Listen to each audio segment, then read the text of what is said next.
continuar com essa série de mensagens. Algumas mudanças vão ser feitas no transcorrer desses próximos domingos, porque quando eu planejei a mensagem, eu não me lembrei do carnaval. Tenho tanto interesse no carnaval que me esqueci dele. E tem sido praxe, eu nem conversei com os presbíteros a respeito disso, mas como tem sido em anos anteriores, no carnaval fica muito arriscado, muito difícil a gente chegar aqui em Copacabana. Então já ficam os irmãos avisados, como está no boletim, que no domingo do carnaval, que é o 11 de fevereiro, não é isso? Não teremos culto aqui na igreja. Então a gente teve que juntar o tema de 2 domingos num domingo só. E vou antecipar ainda mais alguma coisa da série, porque no último domingo da série, que é justamente finalzinho de fevereiro, dia 25, o pastor Clinton, melhor dito, não o Clinton, o Benjamin, vai estar passando aqui pelo Rio de Janeiro, veio para um encontro de pastores. Então eu o convidei para trazer a palavra de Deus naquele domingo, dia 25 de fevereiro. Então vamos continuar com a nossa série sobre frutificar. Uma historinha acontecida na família para ilustrar nosso início de mensagem. Um pouco antes do Natal, nós perguntamos à nossa filha Cláudia, lá em Recife, o que a neta Giovana gostaria de ganhar no Natal. E a mãe disse, olha, ela está doida para ganhar o box Harry Potter, que é esse que está aí na foto. Bom, não seria a nossa escolha, mas sabe como são os adolescentes, os jovens. Ela assistiu os filmes, gosta muito desta série. Muitos adolescentes, se não todos, gostam muito desses filmes e desses livros. Então nós lhe fizemos uma surpresa e compramos. E quando ela viu aquele volume que chegou lá pelo correio, ela ficou muito curiosa, pegou, apalpou, estou desconfiado que isso é a caixa do Harry Potter, mas a mãe não deixou ela abrir de jeito nenhum. Então, no dia do Natal, ela abriu, filmou, ela abrindo a caixa, mostrou para nós, uma alegria enorme. E eu me lembro também que logo quando começou essa série, eu acho que foi quando se lançou o 2º volume, aqui no Brasil em inglês, um livro dessa grossura em inglês. E a gente soube, inclusive por adolescentes da igreja, a correria que foi às livrarias para os adolescentes comprarem em inglês o livro Harry Potter.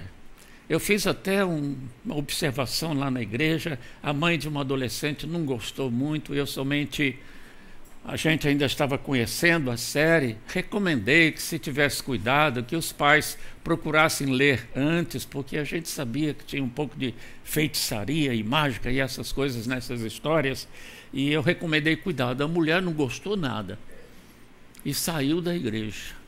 Era filha espiritual, eu tinha batizado a ela, a filha menor, agora já era adolescente, e ela abandonou a igreja, foi para uma outra igreja só por causa dessa observação.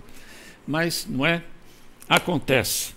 Mas eu quero lembrar também que a minha filha, graças a Deus, aliás, a minha neta, Giovana, que vocês conhecem aqui, também lê a Bíblia, ela fez muita questão de adquirir, através também de doação nossa, essa Bíblia da Juventude, que tem uma capa toda especial, adaptada para os adolescentes, e a gente fica grato a Deus, porque ela que gosta de ler muito.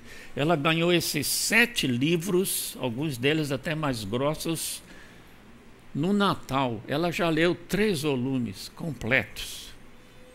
É uma barata de livro, não é? Gosta muito, tem uma estante cheia de livros, é bom isso. Mas felizmente ela também tem livros cristãos e a Bíblia principalmente. Eu quero, assim, só de passagem também para ilustrar o nosso assunto dessa noite, mostrar aqui os livros mais lidos nesses últimos meses, segundo pesquisa que eu fiz.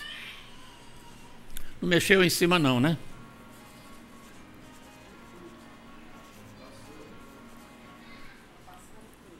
Como é que eu volto isso? É porque custou entrar aqui essa página. Tem aqui as fotos dos livros mais lidos. Aí, Agatha Christie, Esse livro, cujo filme acabou de passar aí, extraordinário, um filme muito lindo, uma mensagem muito boa. Como Fazer Amigos e Influenciar Pessoas, um livro muito famoso, muito lido no mundo inteiro, impressionante. Se vocês não leram, vale a pena ler. Muito positivo, encorajador. Crer ou não crer, um livro, um debate entre um cristão e um ateu. Esse do Dan Brown, o ateísta, que tem pregado muito sobre o ateísmo, e um livro aqui que nós temos estudado, eu estou lendo, Clinton já fez aqui alguns estudos desse livro com um grupo da igreja, do famoso Timothy Keller, Igreja Centrada, muito precioso esse livro, eu também tenho vontade de estudar aqui com vocês alguns capítulos desse livro. A minha pergunta, o que você lê? Qual é o seu livro preferido? Você não precisa dizer, teríamos que ter algum tempo para cada um contar a sua experiência sobre leitura. Ler é muito bom, irmãos.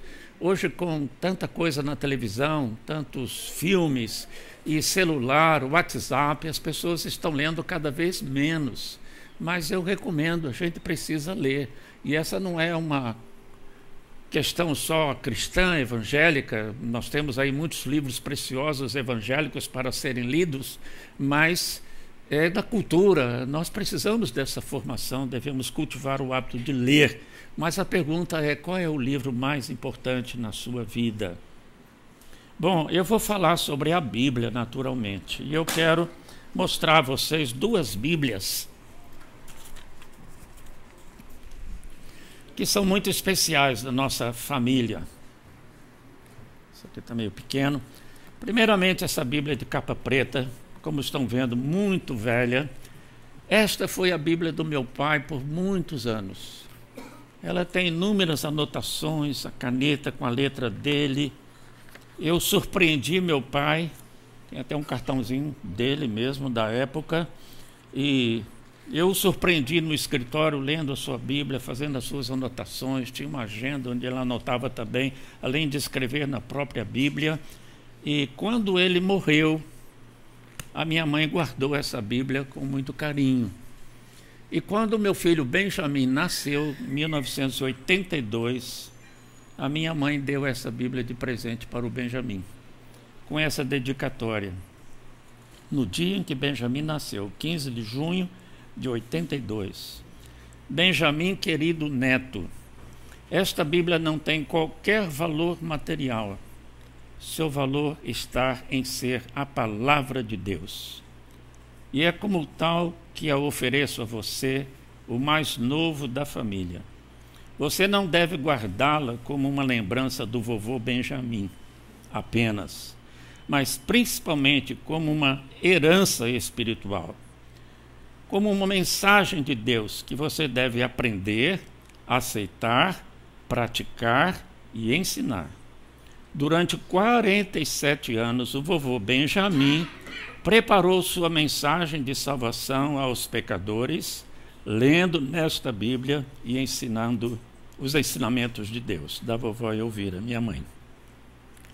A lembrança que a gente tem uma Bíblia que passou de avô para neto, e a lembrança que eu tenho do meu avô lendo a Bíblia todos os dias é uma preciosa lembrança para nós. E essa outra aqui, cor-de-rosa, será que vocês já podem supor de quem que é?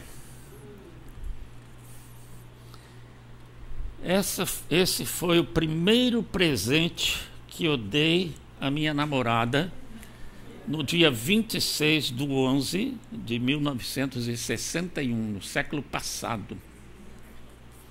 E eu escrevi: Márcia, oferecendo-lhe esta Bíblia, creio estar expressando tudo o que lhe desejo, certo de que a lerá com oração diariamente. Tem lido? Abaixo desta página, tem você 1.238 páginas que, dependendo de você, lhe permitirão ouvir um dia do próprio Deus. Muito bem, serva boa e fiel, entra no gozo do seu Senhor. Graças a Deus ainda não entrou.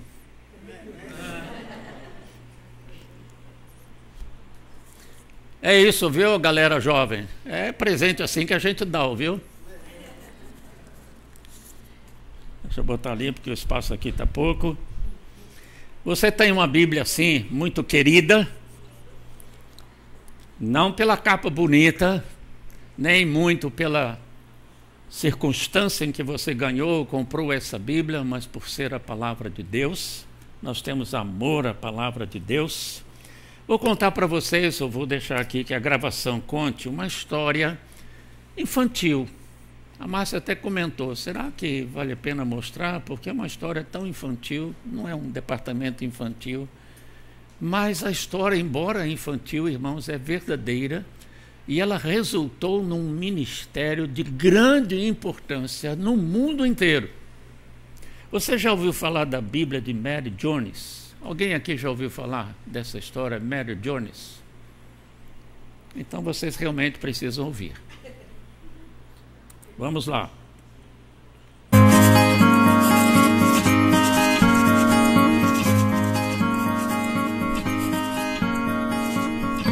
Esta é a história de Mary Jones, uma menina que vivia com os pais numa casa simples no país de Gales. Assim como eles, ela também não sabia ler. Todos os domingos, Mary ia à igreja, cantava os hinos, mas tinha muita dificuldade para entender as palavras do sermão. Mesmo assim, Mary Jones sentia um carinho especial pelo livro que o pastor carregava, a Bíblia Sagrada. Quando Mary completou 10 anos, foi matriculada na escola que chegou ao vilarejo. Em pouco tempo, tornou-se uma boa aluna e foi chamada para ler em voz alta uma passagem da Bíblia Sagrada para seus colegas de classe. Certo dia, a senhora Evans, que sabia do amor de Mary pelo livro sagrado, convidou-a para ir à sua casa para conhecer de perto a Bíblia da família. Com todo cuidado, Mary virou lentamente algumas páginas e logo mergulhou em suas histórias. Foi então que percebeu como seria bom se tivesse a sua própria Bíblia. Mas naquele tempo era muito difícil conseguir uma Bíblia, pois era um livro muito caro e raro de ser encontrado. Mas Mary estava decidida. Começou a trabalhar duro e guardar cada centavo que ganhava. Após 6 anos de dedicação, finalmente conseguiu juntar o suficiente para comprar um exemplar do livro sagrado.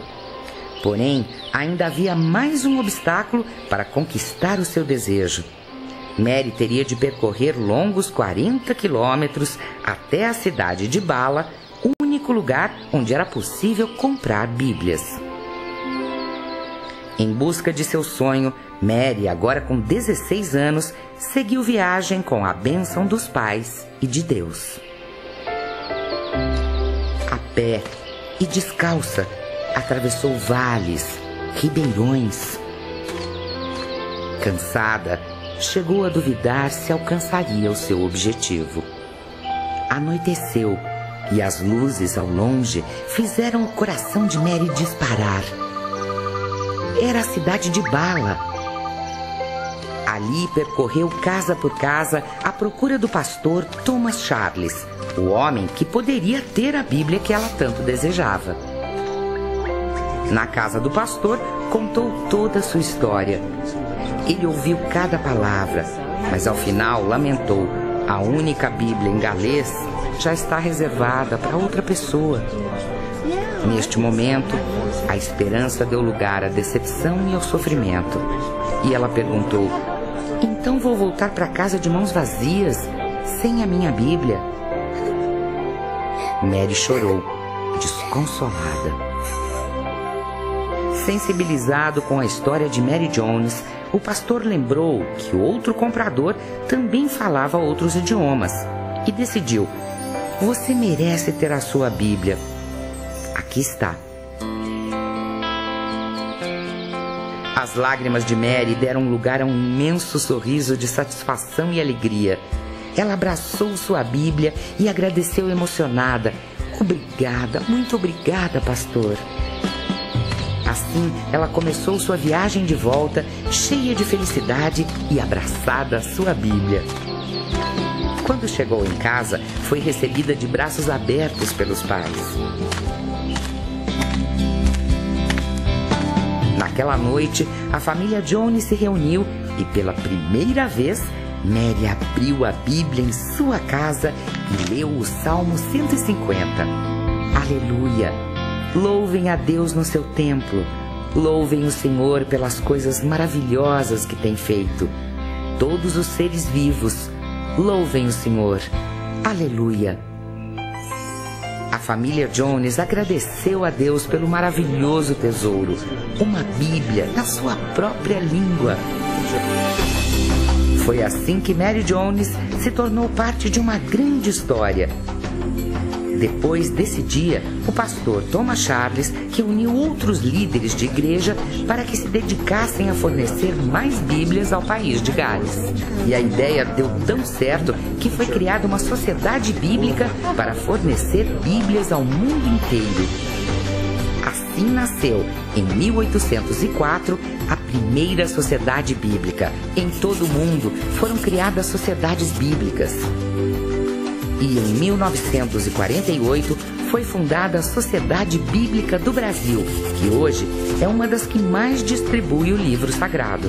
Junto com outras mais de 140 sociedades bíblicas espalhadas pelo mundo, vem realizando o sonho de muitas Mary Jones, de diversas partes do planeta.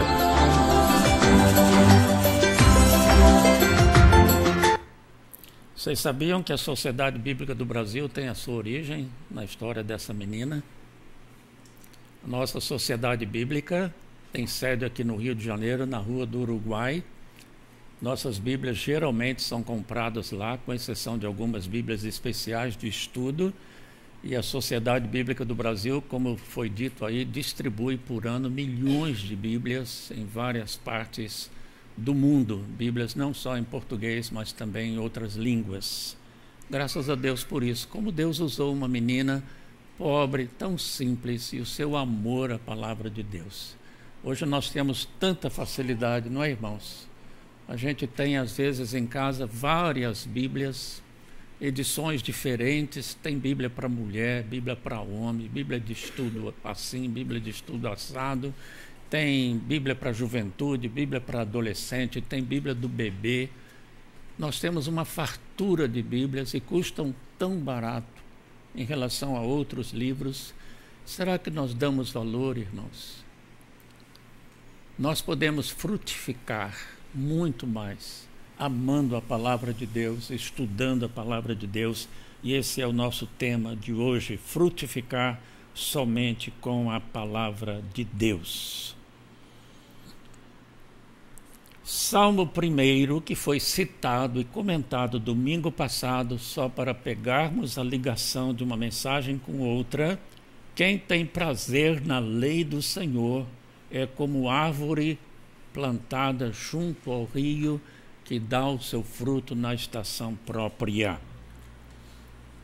Outro Salmo 65, verso 9, o rio de Deus tem muitas águas, proporciona fartura de cereais. A mesma ideia de estar plantado junto ao rio e assim produz muito fruto. Que rio é este? Ezequiel 47, 12. Em ambas as margens do rio crescerão árvores frutíferas e sempre haverá frutos em seus ramos. Produzirão uma nova colheita a cada mês, pois são regadas pela água do rio que nasce no templo, na presença de Deus. Seus frutos servirão de alimento e suas folhas de remédio. Então, esse fruto de quem lê, estuda a palavra de Deus, tanto alimenta espiritualmente como cura nossa culpa, nossos ressentimentos, enfim, todo tipo de pecado.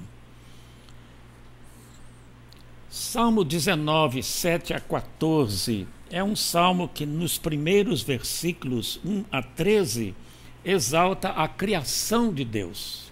E depois, curiosamente, dos versículos 7 até o final, versículo 14, exalta a palavra de Deus. Eu vou ler estes versículos que exaltam a palavra de Deus, e enquanto eu leio, você acompanha esse esboço deste salmo. A lei do Senhor é perfeita e revigora a alma. Os decretos do Senhor são dignos de confiança e dão sabedoria aos ingênuos.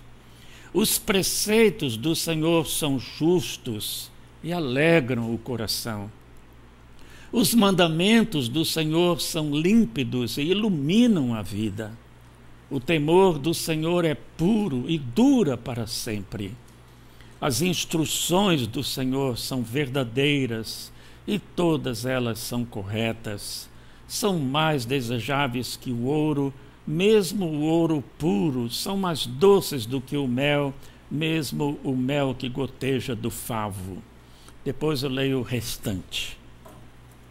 A mesma coisa escreveu o apóstolo Paulo a Timóteo, mostrando o que a Bíblia pode fazer, que tipo de fruto ela produz na nossa vida. Toda a Escritura é inspirada por Deus e é útil para nos ensinar o que é verdadeiro e para nos fazer perceber o que não está em ordem em nossa vida.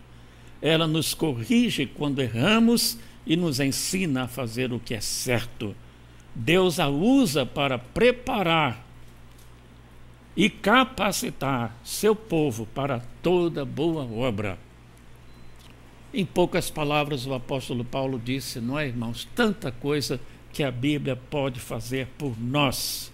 Precisamos dessa correção, precisamos do conforto da palavra de Deus, da direção da palavra de Deus, e assim fazendo em nossa vida, quando lemos a Bíblia, Deus nos prepara para a prática de toda boa obra. Continuando, farta colheita de frutos, tudo isso menciona, e aí a Bíblia continua no Salmo 19, por causa disso tudo, os preceitos do Senhor são mais desejáveis do que o ouro, mais do que ouro depurado, e são mais doces do que o mel e o destilar dos favos. Figura que a Bíblia usa para falar do quanto a Bíblia é preciosa. As pessoas correm tanto atrás do dinheiro, ou como se diz, do ouro, das riquezas, dos bens materiais, e se esquecem que a riqueza maior está na palavra de Deus, mais do que muito ouro depurado. E a Bíblia é agradável, a Bíblia é doce como o mel. Embora tenha textos difíceis, mas ela traz essa satisfação espiritual. E o Salmo 19 continua dizendo, em os guardar os mandamentos, os juízos, os preceitos, a lei de Deus, a grande recompensa. Será, irmãos, que isso foi escrito assim, romanticamente, afetivamente pelo salmista, ou ele tinha experiência pessoal dos frutos da palavra de Deus na sua vida? Será que nós entendemos mesmo que ler a Bíblia, estudar a Bíblia, ouvir pregações bíblicas produz um grande fruto, nos traz uma grande recompensa? Nós queremos recompensa pelos nossos esforços, e nos esforçarmos por ler a Bíblia trará grande recompensa, já dizia o salmista. E agora no Salmo 19, os versículos finais, o verso 12. Quem é capaz de distinguir os próprios erros? Absolve-me das faltas que me são ocultas. Temos às vezes dificuldades para reconhecer os nossos próprios erros, os nossos pecados. Lendo a Bíblia, nós temos esse discernimento, nós reconhecemos mais prontamente o quanto nós estamos distantes da vontade de Deus e nos arrependemos, clamamos pelo seu perdão e o Senhor nos absolve das faltas que nos são ocultas. E o verso 13 diz, livra teu servo dos pecados intencionais. Não permitas que me controlem, então serei inculpável e inocente de grande pecado. Vemos aqui uma expressão de humildade: não permitas que esses pecados, essas tendências da carne me controlem. Então, se tu me ajudares pela leitura da tua palavra, eu serei inculpável destes pecados. E por fim, no verso 14, que as palavras da minha boca e o meditar do meu coração sejam agradáveis a ti, Senhor, minha rocha e meu redentor. Então, lendo a Bíblia, nós aprendemos a controlar a nossa língua e os nossos pensamentos, nos tornamos pessoas mais santificadas, mais puras. Que frutos maravilhosos, irmãos, a palavra de Deus pode produzir em nossa vida.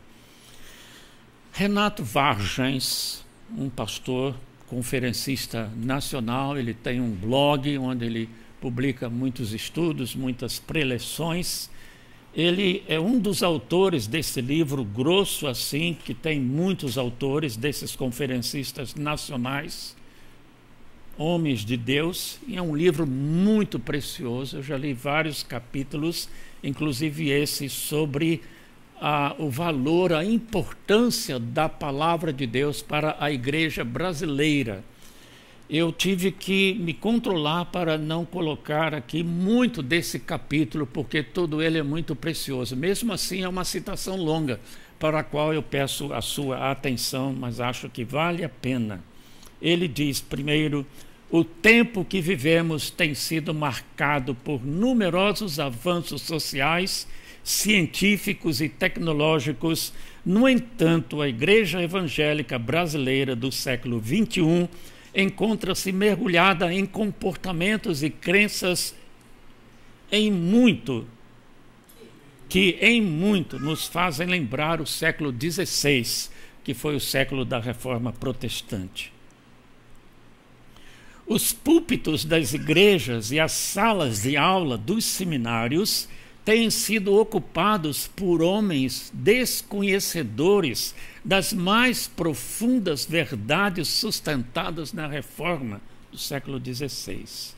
Boa parte destes relativizaram as Escrituras, afirmando não serem elas a palavra revelada de Deus. Isso não é novo. No meu tempo de seminário, alguns dos meus professores já afirmavam que a Bíblia não é a palavra de Deus. A Bíblia contém a palavra de Deus. Um jogo de palavras muito perigoso. Ela não é, no seu todo, a palavra de Deus, dizem esses pastores e professores de seminário, mas ela contém. Então, algumas das suas partes são, sim, palavra de Deus, outras não. Isso é heresia, irmãos. Será que nós, que quando fizemos a nossa pública profissão de fé, os presbíteros, quando foram ordenados, responderam sinceramente aquela pergunta de praxe: você crê que as Escrituras do Velho e do Novo Testamento são a palavra de Deus inspirada e infalível? E respondemos sim. Será que cremos mesmo, irmãos? E se é a palavra de Deus, que valor ela tem? Deus, o Criador do universo, falando conosco através das páginas escritas, o que ele tem a nos dizer. Continua o pastor Renato Vargens: a igreja do nosso tempo muito se assemelha à igreja pré-reforma. Tanto o catolicismo romano como o movimento neopentecostal não consideram na prática a Bíblia como única e exclusiva regra de fé.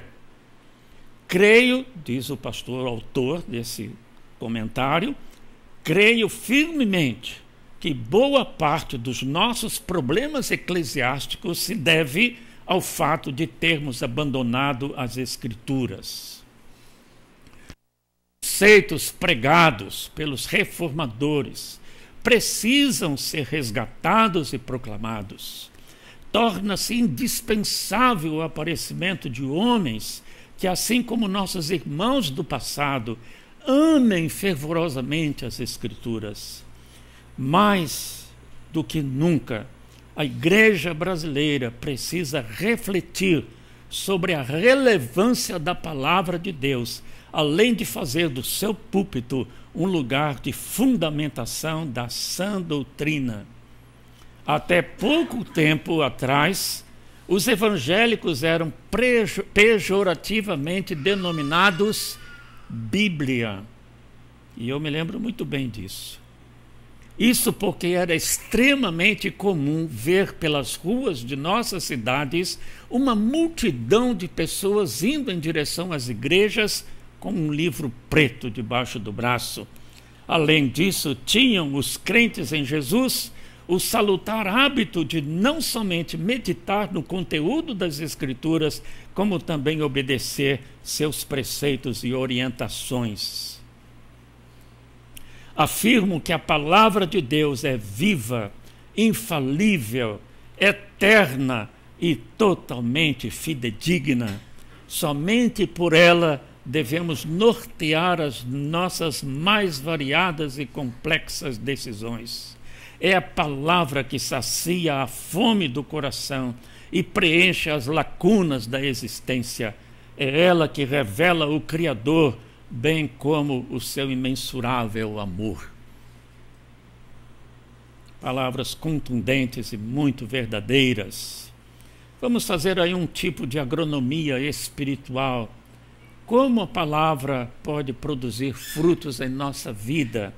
Algumas coisas mais práticas. Ler a Bíblia regularmente. Agora, irmãos, ler diariamente, ler seguidamente e ler cuidadosamente. Nós precisamos ler a Bíblia diariamente. Precisamos ter esse hábito, irmãos. Nós temos o café da manhã, nós temos o almoço, nós temos a janta. Vez por outra, alteramos o horário por força de circunstâncias. Vez por outra, mais raramente, deixamos de ter uma destas refeições e sentimos falta, um certo mal-estar físico, tudo isso para cuidar da nossa saúde, do nosso corpo. E a nossa alma, o nosso espírito, aquela parte eterna do nosso ser, que se comunica com Deus através do Espírito Santo. Nós precisamos alimentar a nossa alma, as nossas afeições. E, como já temos visto nas citações passadas aqui, corrigir deficiências no nosso proceder. Obrigado, irmã. Lendo a palavra de Deus. E precisamos fazer isso diariamente. Ler a Bíblia seguidamente. Algumas pessoas só leem os salmos, porque é poesia, é mais fácil de ler. Outros têm o hábito de abrir assim em qualquer lugar, colocar o dedo e ler um versículo fora do seu contexto. Deus até pode usar um versículo assim. Nós temos até aquela caixinha da promessa, vocês conhecem, com aqueles cartõezinhos. Por muito tempo nós usamos aquilo. Você acorda, pega um cartãozinho, tem ali um pensamento voltado para Deus. Nada contra isso. Mas você vai se alimentar fisicamente, levantando-se de manhã cedo e pegando uma azeitona e comendo, e é tudo. É assim que você se alimenta fisicamente. Um pedacinho de pão daquele que a Margarida carinhosamente coloca aqui na nossa Santa Ceia. Você pega lá um pãozinho daquele e come, está tudo bem. Então você não pode alimentar a sua vida espiritual, a sua relação com Deus e corrigir a sua vida, encontrar respostas com versículos soltos da palavra de Deus. Então leia a Bíblia. E quando eu falo seguidamente, não significa necessariamente do Gênesis ao Apocalipse. Nem recomendo. Exceto, quem sabe, pessoas que têm um pouco mais de tempo, pastores. Devemos ler a Bíblia toda. E você deve ler a Bíblia toda alguma vez ou algumas vezes. Mas nessa sua leitura cuidadosa, diária, uma leitura assim seguida da Bíblia vai se tornar, a certa altura, muito árida e desanimadora. E você não vai aproveitar nada.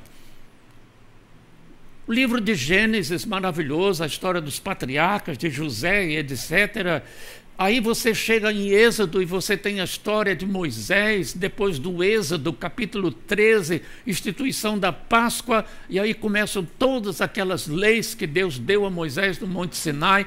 Você não vai entender, você vai ficar angustiado, você vai fechar a Bíblia, não vai ajudar.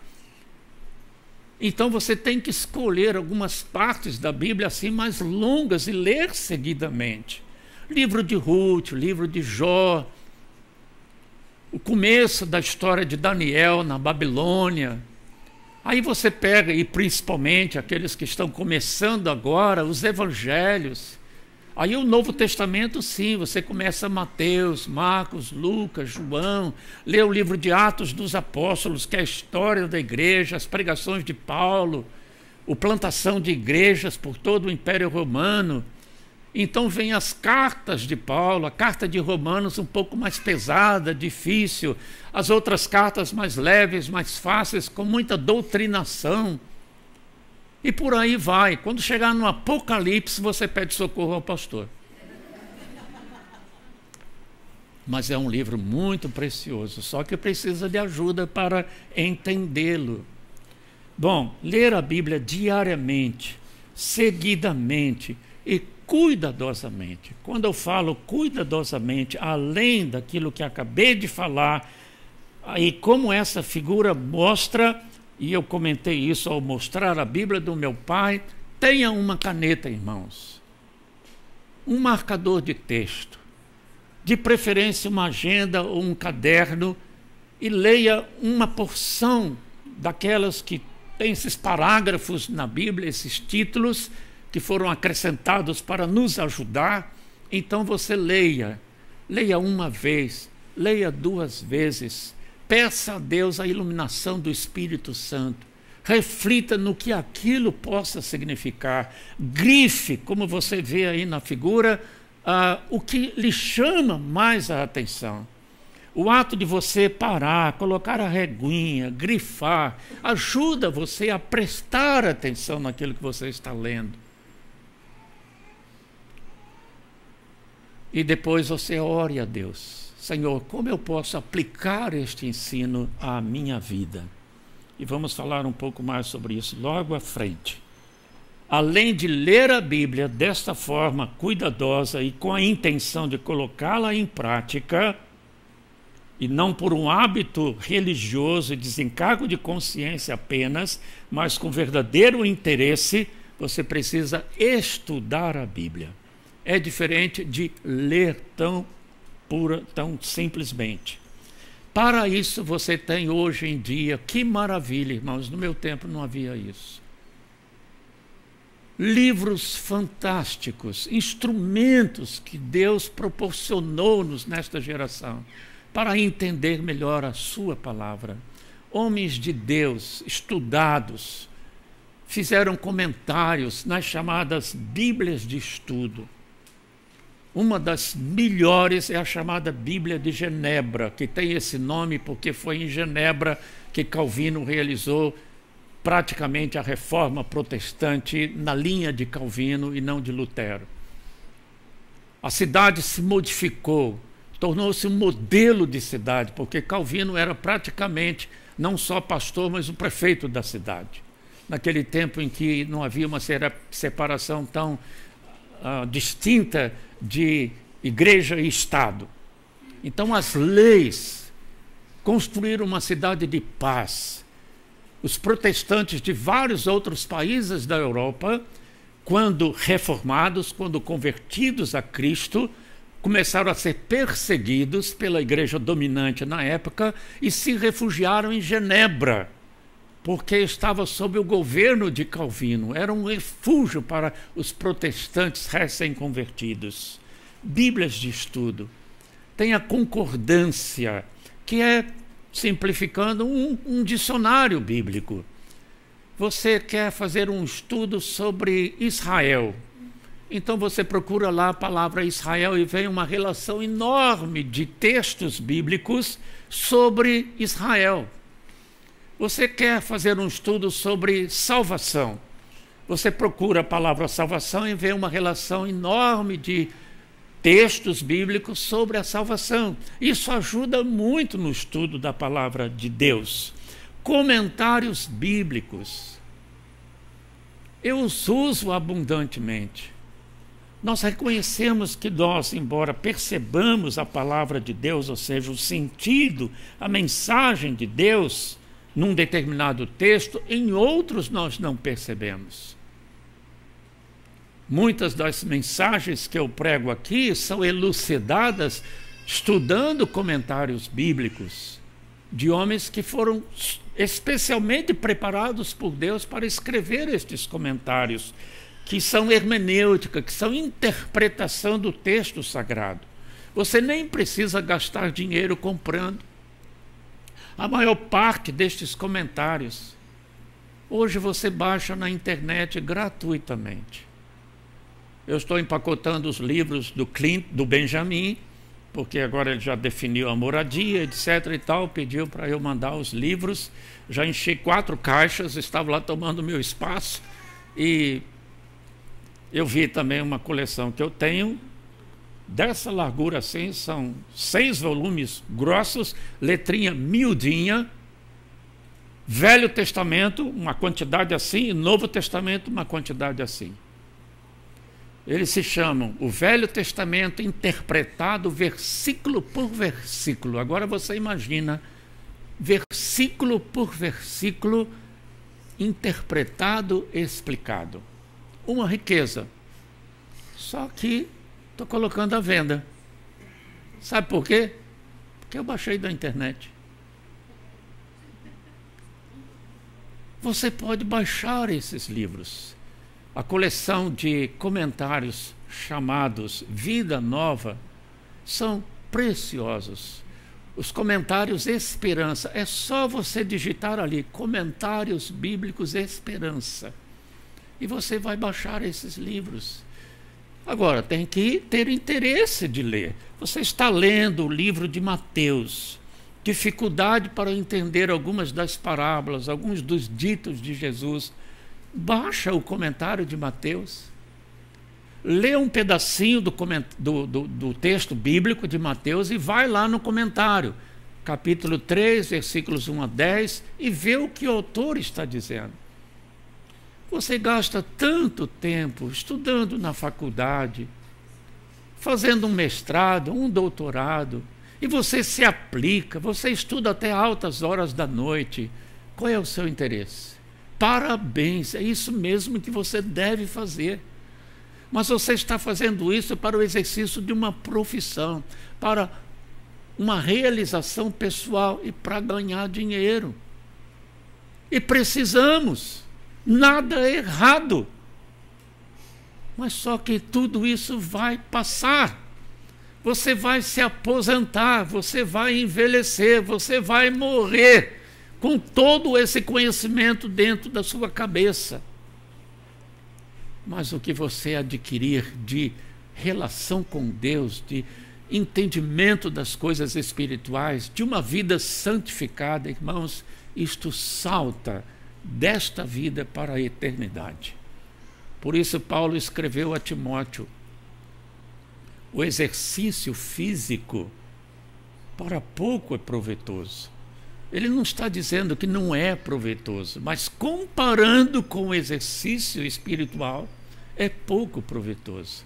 Aí ele acrescenta, porque o exercício físico para todo é proveitoso, porque a ideia é a seguinte, eu não estou lembrando exatamente todas as palavras, isso é o exercício da piedade. Assim, o exercício físico tem a promessa da vida que agora é, essa que passa.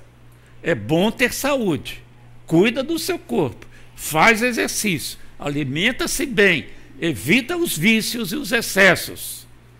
Ótimo, mas isso passa. Tem a promessa da vida que agora é. Aí ele diz, comparando, todavia o exercício da piedade, que é a vida espiritual, a relação com Deus, a vida santificada, tem a promessa da vida que há de ser depois da ressurreição, na vida eterna com o nosso Deus.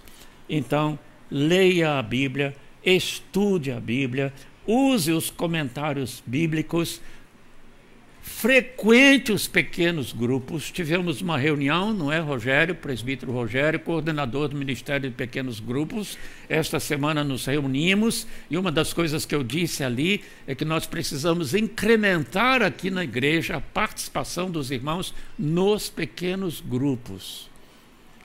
Ideal que todos estejam durante a semana num grupo pequeno para exercitar a comunhão uns com os outros, dialogar, discutir, falar, pedir orações, compartilhar vida e estudar a palavra de Deus e orar.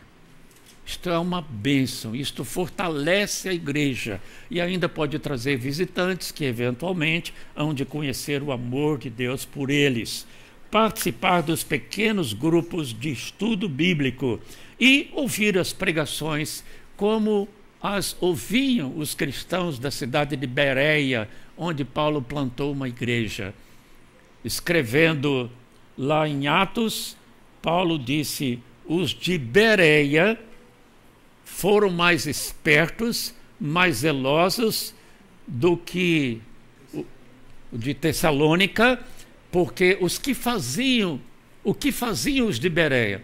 Eles ouviam a pregação de Paulo, iam para casa, examinavam as Escrituras, diz o texto, todos os dias, para ver se as coisas eram de fato assim, como Paulo estava pregando. Irmãos, nós não teríamos esta heresia toda nos meios cristãos, de várias religiões, igrejas, e até aí nessas igrejas ditas neopentecostais, se as pessoas fizessem como os de Bereia. Ouviu a pregação, um homem como Paulo, veja só, hein? Um homem como Paulo, e aquela gente ia para casa, vamos ver se Paulo está falando a coisa certa da palavra de Deus. Não haveria heresias como nós temos hoje, e tantos desvios, se cada fiel, se cada cristão, ouvindo os pregadores, recorresse à Bíblia. Porque tem pregadores que expõem suas próprias ideias e não aquilo que ensina a palavra de Deus. Por isso que nós gostamos de mostrar os textos bíblicos, pregações e cursos bíblicos. Podem ajudar a você a conhecer melhor a palavra de Deus. Para refletir e chegando ao final, as Escrituras não foram dadas para aumentar nosso conhecimento, mas para mudar nossa vida. As Escrituras não têm o propósito de simplesmente aumentar o seu conhecimento. Eu conheço a Bíblia, eu conheço a teologia, eu conheço as doutrinas. O que interessa é, está vivendo aquilo que você está aprendendo? As Escrituras têm o propósito de mudar a nossa vida. Quem disse isso foi Dwight Moody, o grande evangelista. Um outro disse: a palavra de Deus é um instrumento pelo qual o Espírito de Deus transforma o cristão. Tudo isso para a gente refletir a importância da palavra de Deus. A Bíblia vale a soma de todos os outros livros que já se imprimiram. Dá uma entrada na Saraiva. A gente fica impressionado, mesmo na era da internet, com tantos e-books, com tantos livros distribuídos gratuitamente pela internet, você ainda vê tantas e tantas publicações, montanhas de livros novos. Pois o autor está dizendo, e você acredita, que a Bíblia vale mais que a soma de todos estes livros. É suprema a contribuição da Bíblia para a educação popular. Mais do que qualquer outro livro, a Bíblia tem sido o grande libertador da mente humana. Quem disse isso foi John Mackay, um famoso teólogo protestante do século XX. Eu poderia citar muitos outros pensamentos, inclusive de cientistas. D. Pedro I escreveu um pensamento muito importante sobre a Bíblia, dizendo que ele a tinha à cabeceira da sua cama e a lia todos os dias, mas nós temos que encerrar. Então, termino com essas perguntas direcionadas a você, à sua consciência, para você responder para Deus. Você lê a Bíblia diariamente? Como você o faz? Demos aqui algumas rápidas orientações. Eu fico me perguntando, irmãos, como seria a Igreja Presbiteriana Libertas, ou como ela pode ser, se, lembrando a primeira mensagem desta série, a parábola da videira, frutificar somente em Cristo, todos nós cuidássemos seriamente da nossa comunhão espiritual com Jesus Cristo, a ponto de amá-lo profundamente e fazê-lo Senhor da sua vida. E hoje eu pergunto na segunda mensagem, o que será desta igreja? Se nós tivermos por garantido que cada um de vocês vai separar um momento cada dia, que seja 15, 20 minutos, mas metodicamente, para ler a Bíblia com esse cuidado recomendado. Então, com um pouco mais de tempo, você estudar a Bíblia. Você frequentar os cultos da igreja regularmente, ouvir, quem sabe anotar. Essas mensagens vão para o site da igreja depois, você pode tornar a ouvir, lá está essa projeção. Desta vez não estou colocando o texto corrido, mas as outras séries que aqui preguei, tem lá também o texto corrido. Enfim, os recursos, os instrumentos para o seu crescimento espiritual. Nós queremos uma igreja assim, assado, não queremos? Nós queremos ver o trabalho florescer, frutificar. Nós temos, cada um de nós, tentações, lutas, problemas. Queremos respostas, queremos paz interior, queremos vencer as tentações. Temos alguns relacionamentos difíceis que precisam ser sarados. A Bíblia tem resposta e conselhos para tudo isso. O que seria de nós, pessoalmente e como igreja, se tivéssemos esse propósito? Estamos no começo do ano, tempo em que fazemos os votos de ano novo. Por que não assumir esse compromisso consigo mesmo e com Deus? Lê a palavra de Deus cuidadosamente todos os dias. Você lê a Bíblia diariamente. Eu tenho uma estatística que eu não vou dar agora, nem anotei, mas é uma porcentagem pequena, irmãos, de cristãos que leem a Bíblia diariamente. Se eu perguntasse aqui pessoalmente e pedisse para levantar a mão e com honestidade vocês respondessem, você tem o hábito de ler a Bíblia diariamente, quantos de vocês poderiam dizer isso diante de Deus? E o que é que nós esperamos da igreja que não ler a Bíblia?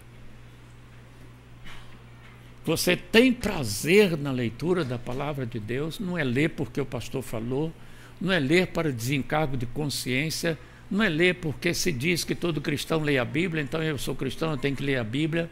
É ler porque, como você almoça, você tem fome, você tem vontade de comer. E alguns, até como hoje eu ouvi alguém dizer, como é bom comer. O Clinton, então, olha, como é bom comer.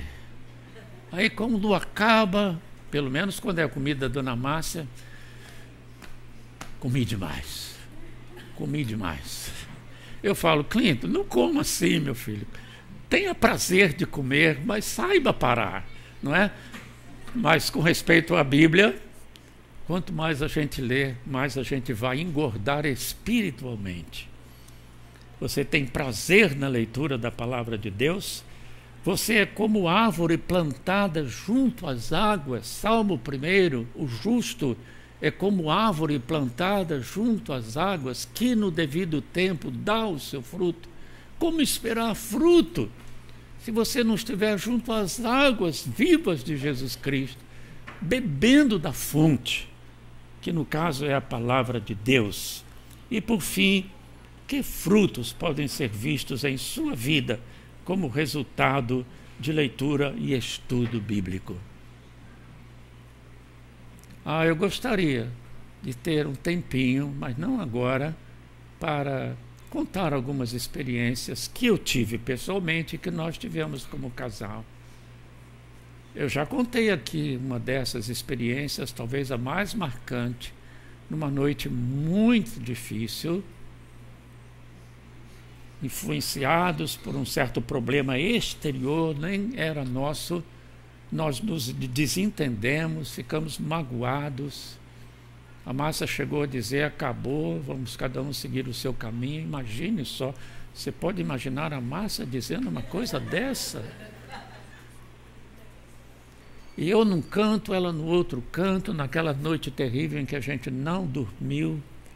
E eu pensei: eu sou pastor, eu sou o marido, a Bíblia diz que o marido é o cabeça da mulher, eu estou magoado, eu sinto que o erro não foi meu, mas eu tenho que engolir o meu ego, eu tenho que resolver isso. Nós estávamos fazendo um ministério com casais, e como é que o nosso casamento poderia acabar dessa forma? Então eu peguei a Bíblia, me levantei do canto do quarto, sentei ao lado dela. Quero lhe mostrar algumas passagens. Comecei por Jó, que foi diretamente atacado por Satanás, com autorização temporária de Deus, porque Jó estava dizendo, o diabo estava dizendo que Jó só era fiel a Deus porque Deus o tinha abençoado com muitos bens materiais. Então Deus disse: pois bem, vamos fazer o teste, tira os bens materiais dele, eu te dou licença para isso. E o Jó permaneceu firme. Daí a pouco voltou o diabo falar com Deus: tirou os bens materiais, mas o Senhor não tocou nele, tira a saúde dele. E Deus: tá bom, tira a saúde dele. E Jó ficou chagado da cabeça aos pés. E lá vou eu fazendo um outro sermão sobre Jó, né? O fato é que Jó permaneceu fiel. E eu disse para Márcia naquela noite: isso não é entre nós, isso é entre o diabo e Deus.